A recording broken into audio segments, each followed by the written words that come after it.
Hi all, welcome to Rate My Gadget, and I'll be reviewing the Meross Smart plugs. So, in a word, are they any good? Ish, and I'll show you why. First things first, let's look at the design of them. And you're thinking, why am I looking at the design of them? Why is that important? Well, a couple of things, and these are why some of the negatives come through. So you've got a maximum of 13 amps written on the outside. It's really kind of, nondescript, but it is quite big. It is quite chunky. So it's a good, 30 mil from where it comes out of the wall. The other thing as well, which isn't great, as I'll show you, is that when you've got a double UK plug like this, it's not a problem. They can both fit in. There is a gap there so you can turn the on plug, not a problem. But let me show you extensions and other types of plugs. So here we go. So this is a 4-gang adapter, and I've put a few plugs in here to give it an element of size. Here's a standard USB plug. Here's a kind of old school Apple charger. Then you've got your Google Nest and then like a standard plug. But if I just pull out that one and I try and plug in the Meross, it doesn't actually fit. So I can't get it in without taking out something else.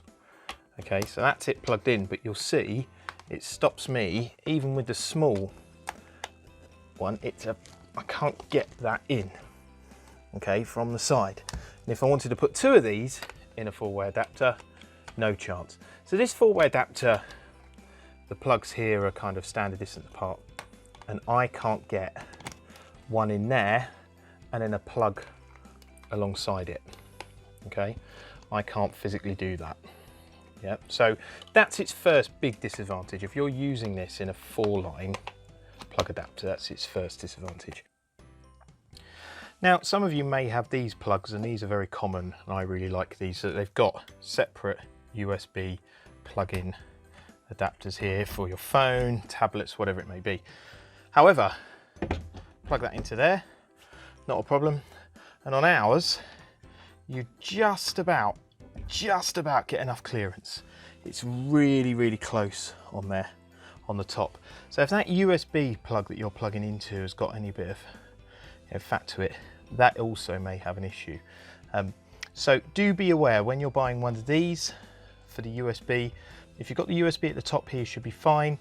But if you're plugging anything in that's got a bit of a fatter USB plug on it, then you may have difficulties. Okay, so that's why I wanted to show you physically what they look like, because these are chunky things. They do come out of the wall in quite a decent way. So if you're looking for them to be discreet and hidden behind a cupboard or a bed, or if you want to put them into a 4-gang or a 2-gang adapter, then you're going to have difficulty.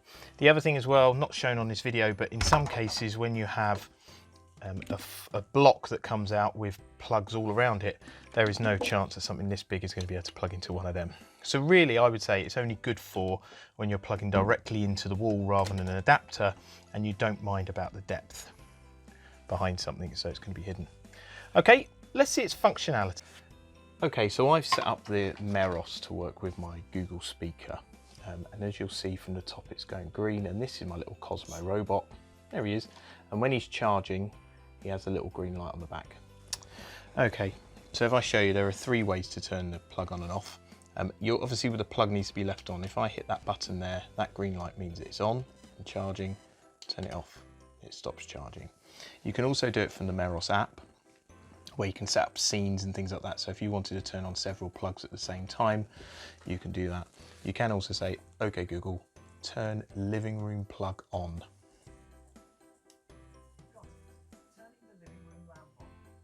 There you go, so that's done that. That's turned on the living room lamp, and as you can see, I mean, it's not a lamp, it's a Cosmo. And you change the name of it through the Meross system. Okay, so it's quite nice. The functionality I do quite like, in terms of it does work really well with Google Home Assistant. A little bit of a faff, you have to set up the Meross account, link that to the Google account, and in another video I'll show you how to do that. It's relatively easy. I say, okay Google, turn plug on in 1 hour. So it basically doesn't like me doing that.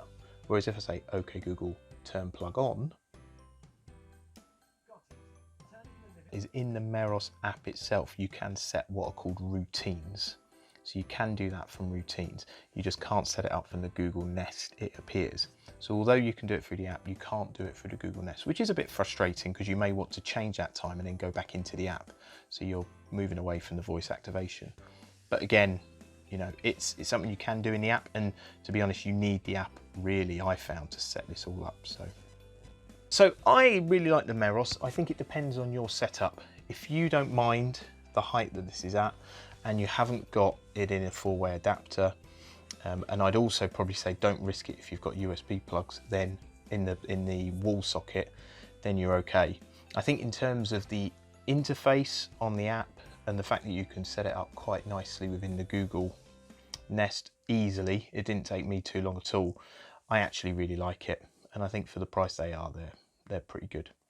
Okay, hope that's helped. I do have a help guide on how to set up the Meross plug for Google Nests. So I'll show you how you do that in another video.